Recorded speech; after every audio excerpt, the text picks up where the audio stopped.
मेरे भाई और बहनों सभी को मेरा नमस्कार। आज अपने एशिया महाद्वीप के बारे में जानकारी प्राप्त करेंगे। जो सभी को आपको पता है कि एशिया महाद्वीप सबसे बड़ा महाद्वीप है। एशिया महाद्वीप के अपने ऊपर देखते हैं तो आपको दिखाई देता होगा रूस का नाम क्यों लिया है? सभी को आपको पता है कि ये क्षेत्रफल की दृष्टि से सबसे बड़ा देश है। वैसे अपने एशिया महाद्वीप का जो क्षेत्रफल है वो है 4,45,80,00,000 वर्ग किलोमीटर। उसी प्रकार से रूस का जो क्षेत्रफल है जो 1,70,75,000 है। ये अपने भारत का मित्र राष्ट्र भी है। प्राचीन काल से अपना संबंध बहुत ही अच्छा रहा है। इसके पास में जो आपने देख रहे हैं ऊपर, उसके पास में है चीन आप सभी जानते हैं। चीन की जो जनसंख्या है सबसे ज्यादा है। मैंने अब चीन का नाम क्यों लिया है? आपको चीन का नाम लेते ही आपके मस्तिष्क में तुरंत ध्यान में आता है कि चीन की जनसंख्या सबसे ज्यादा है। विश्व में एक नंबर पर, जनसंख्या की दृष्टि पर एक नंबर पर है जो अपना। और इन दोनों चीन और रूस के बीच में मंगोलिया है, दोनों देशों के पास में। अब चीन के पास में अपने चर्चा करते हैं तो अपना भारत आता है। भारत माता के जो अपने स्वरूप अपने देख रहे हैं और जो अपने भारत में रह रहे हैं। विश्व में देखा जाए तो भारत का बहुत ही अच्छा श्रेष्ठ योगदान है। भारत हमेशा ही विश्व गुरु रहा है, सभी को ज्ञान दिया है। जो ज्ञान गया है ये भारत से गया है। वैसे भी एशिया महाद्वीप को सभी धर्मों की उत्पत्ति एशिया महाद्वीप से हुई है। चाहे हिंदू धर्म हो, चाहे ईसाई धर्म हो, चाहे बौद्ध धर्म हो, चाहे जैन धर्म हो, चाहे इस्लाम धर्म। एशिया महाद्वीप ये धर्मों का, एशिया महाद्वीप है धर्मों का देश कहा गया। जैसे हमने हिंदू धर्म की बात करते हैं, हिंदू से पता चलता है। अपने बात कर रहे हैं कि एशिया महाद्वीप में सभी धर्म एशिया महाद्वीप से ही गए हैं। धर्मों का देश एशिया महाद्वीप। तो इसमें हिंदू धर्म की बात करते हैं, हिंदू और सिंधु। अब हिंदू नाम क्यों पड़ा? हिंदू का मतलब होता है हिंदू धर्म, सनातन धर्म जो पुराने प्राचीन काल से चला रहा है, इसलिए इसका नाम सनातन धर्म भी है। अब हिंदू धर्म क्यों पड़ा? कि यहाँ के लोग थे जो सिंधु नदी के जो किनारे रहते थे, इसी कारण इसका नाम हिंदू हो गया। अब हिंदू धर्म सतयुग के अंदर भगवान रामचंद्र जी हुए, द्वापर के अंदर भगवान कृष्ण जी हुए। इसी प्रकार से त्रेता युग में कृष्ण भगवान और सतयुग में ब्रह्मा विष्णु महेश का वर्णन आता है, और त्रेता युग में भगवान रामचंद्र जी का वर्णन आता है, और द्वापर में कृष्ण भगवान का वर्णन आता है। और इसी कलयुग के अंदर इसकी चर्चा हिंदू धर्म की हो रही है। धर्मों की चर्चा होती रहती है।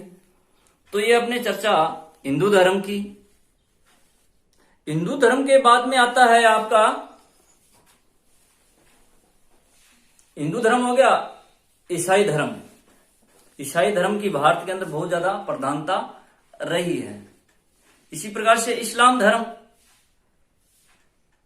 ईसाई धर्म की जो बाइबल है मुख्य है।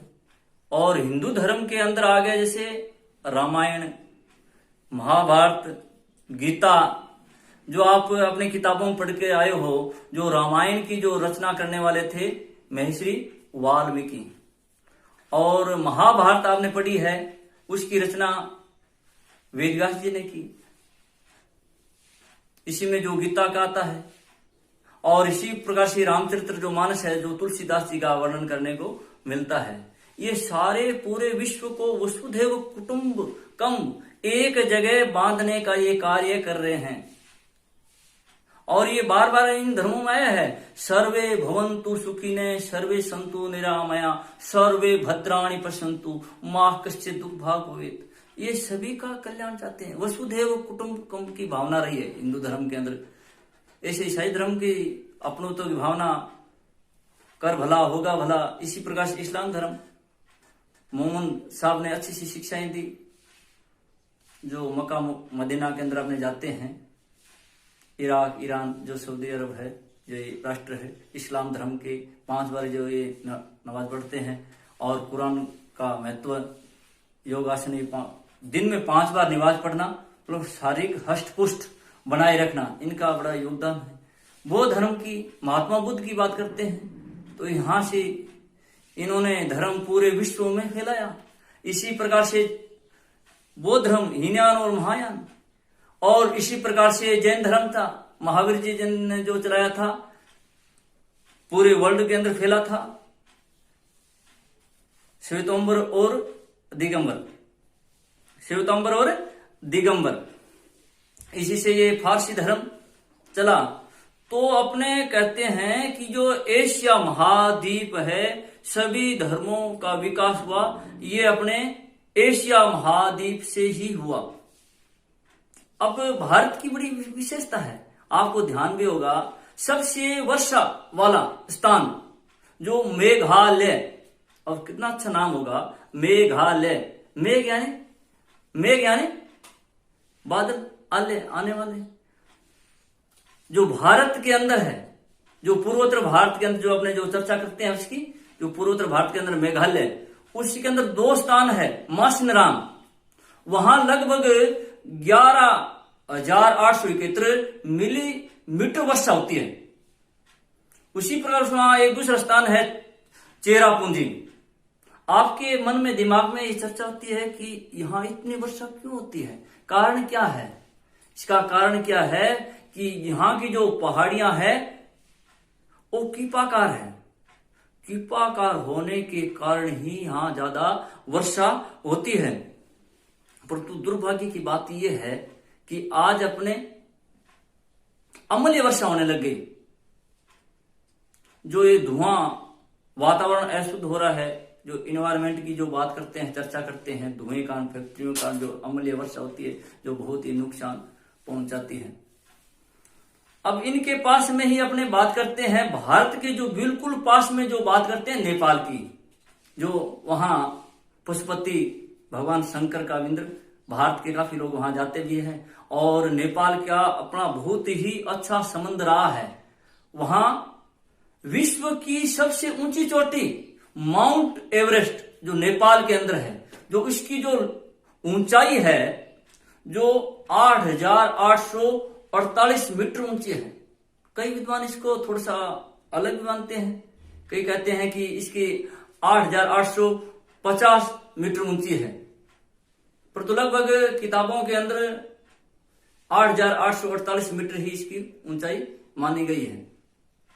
और भारत का और ये जो नेपाल का संबंध बहुत ही अच्छा रहा है। अब इसके पास में जो आपने देखते हैं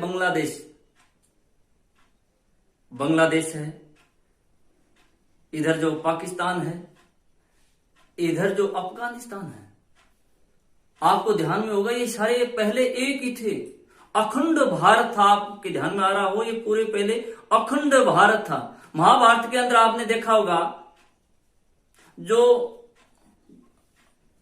गंधारी थी, जो अफगानिस्तान की थी, अपना एक ही था। उसके बाद में भारत की जो खंड खंड हुआ, बड़े दुर्भाग्य की बात है। जो 1947 के अंदर भारत के 2 टुकड़े हो गए, बड़े दुर्भाग्य की बात है। भारत अलग हो गया और इधर ये भारत का पाकिस्तान और इधर ये बांग्लादेश। और इनका युद्ध हुआ। जो इंदिरा गांधी ने जो अच्छा किया, इसके दो टुकड़े कर दिए, इधर पाकिस्तान कर दिया और इधर ये बांग्लादेश कर दिया। इसी के नीचे जो अपने बात करते हैं, भारत के बिल्कुल नीचे श्रीलंका है। श्रीलंका के अपने जानते हैं कि श्रीलंका का संबंध अपने प्राचीन काल से ही रहा है। मैंने पहले भी किया था कि त्रेता युग के अंदर भगवान रामचंद्र जी हुए थे, रावण हुआ था और इनका जो हनुमान जी वहां गए थे। अपना प्राचीन काल से श्रीलंका के साथ में अच्छे संबंध चले हैं। जो श्रीलंका जो पूरे समुद्र से घिरा हुआ स्थान है। जय हिंद। हाँ, एशिया महाद्वीप। एशिया महाद्वीप का जो आपने जो क्षेत्रफल देखा था, आपको याद भी हो रहा होगा, कभी भूल गए होंगे। जो क्षेत्रफल था 4,45,80,000 वर्ग किलोमीटर। जो रूस का जो क्षेत्रफल आपको बताया था 1,17,75,000। इसी प्रकार से भारत का जो क्षेत्रफल है 32,87,000। भारत अखंड भारत था। भारत के अंग्रेज आने से भारत के टुकड़े टुकड़े हो गए। कुछ टुकड़े जो अफगानिस्तान 1886 के अंदर अलग हो गया था। तो अंग्रेजों ने पठानों से संधि करके उसको अलग कर दिया।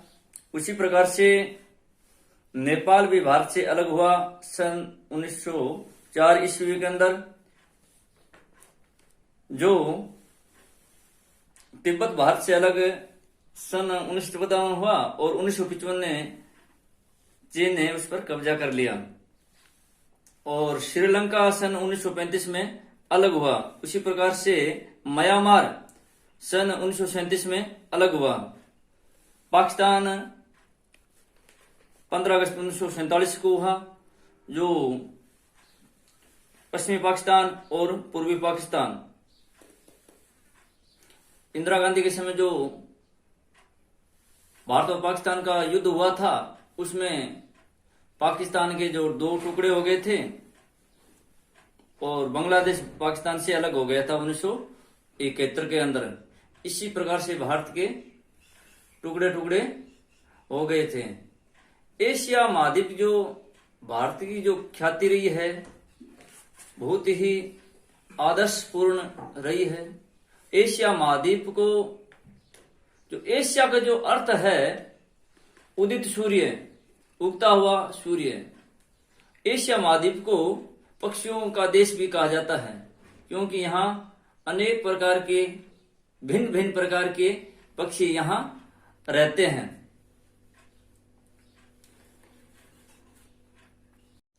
एशिया महाद्वीप सबसे बड़ा महाद्वीप है।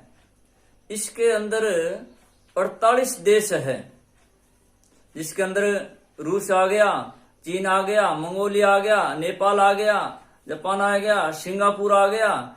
इधर नीचे की तरफ देख रहे हैं, भारत के नीचे जो श्रीलंका दिखाई दे रही है, पाकिस्तान, अफगानिस्तान है, चीन हो गया, इराक, ईरान से सऊदी अरब वाले देश है। ये सारे एशिया महाद्वीप के अंदर ही आते हैं।